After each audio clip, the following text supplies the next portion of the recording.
Hello students, आज हम करेंगे नीट 2022 में आए हुए एटॉमिक स्ट्रक्चर के कुछ क्वेश्चंस का part 2। Identify the incorrect statement from the following. ध्यान रखें, आपसे इनकरेक्ट स्टेटमेंट पूछी गई है, करेक्ट स्टेटमेंट नहीं।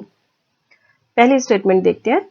All the 5d orbitals are different in size when compared to the respective 4d orbitals. अब जो ऑर्बिटल्स का साइज है वो उनके प्रिंसिपल क्वांटम नंबर पर बेस करता है। तो 5d में प्रिंसिपल क्वांटम नंबर 5 और 4d में प्रिंसिपल क्वांटम नंबर क्योंकि 4 है तो इसलिए इन दोनों ऑर्बिटल्स के साइज डिफरेंट होंगे, तो ये स्टेटमेंट करेक्ट होती है। नेक्स्ट स्टेटमेंट देखते हैं। All the 5 4d orbitals have shapes similar to the respective 3d orbitals. अब ऑर्बिटल्स की जो शेप है वो एज़ोमिथाइल क्वांटम नंबर पर बेस करती है और 4d और 3d दोनों ही d ऑर्बिटल्स हैं। इन दोनों का ही एज़ोमिथाइल क्वांटम नंबर 2 है। इसका मतलब इनकी शेप्स सिमिलर होंगी। ये स्टेटमेंट भी करेक्ट स्टेटमेंट है।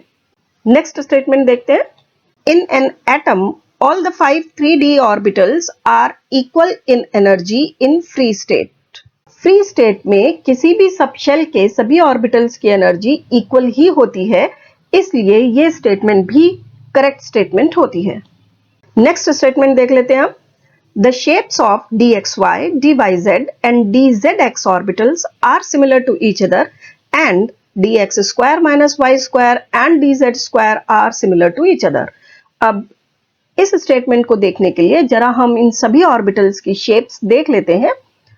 यहां आपके सामने सभी ऑर्बिटल्स की शेप है। आप देखें dxy, dyz और dxz, ये तीनों की शेप्स तो एक जैसी हैं, लेकिन dz स्क्वायर और dx square minus y square की शेप्स एक जैसी नहीं है, इसलिए d स्टेटमेंट हो जाती है एक गलत स्टेटमेंट। आपसे ये पूछा गया था कि इनकरेक्ट स्टेटमेंट कौन सी है, इसलिए आपका आंसर होता है D. If radius of second Bohr orbit of the helium plus ion is 105.8 picometer, what is the radius of third Bohr orbit of lithium 2 plus ion? 4 options हैं, करेक्ट आंसर बताना है। किसी भी सिंगल इलेक्ट्रॉन सिस्टम के किसी orbit का radius होता है n square upon z into A not, जहां पर ए नॉट होता है हाइड्रोजन के फर्स्ट ऑर्बिट का रेडियस। वो क्योंकि कांस्टेंट है तो हम ये कह सकते हैं कि रेडियस होगा directly proportional n square upon z के, जहां पर n है नंबर ऑफ ऑर्बिट और z है उस सिंगल इलेक्ट्रॉन सिस्टम का एटॉमिक नंबर। तो हम हीलियम प्लस और लिथियम 2 प्लस के लिए दोनों के लिए ये एक्सप्रेशंस निकाल लेते हैं। लिथियम 2 प्लस के थर्ड ऑर्बिट का रेडियस अपॉन हीलियम प्लस के सेकेंड ऑर्बिट के रेडियस के लिए एक्सप्रेशंस निकालें तो हमें मिल जाएगी n square upon z for lithium 2 plus upon n square upon z for helium plus.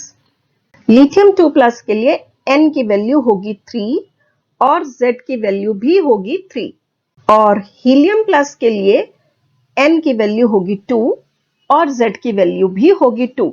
ये वैल्यूज अगर इस एक्सप्रेशन में पुट कर दें और 105.8 पिकोमीटर्स भी पुट कर दें, जो कि हीलियम प्लस के सेकेंड ऑर्बिट का रेडियस गिवन है, तो हमें ये एक्सप्रेशन मिल जाएगी।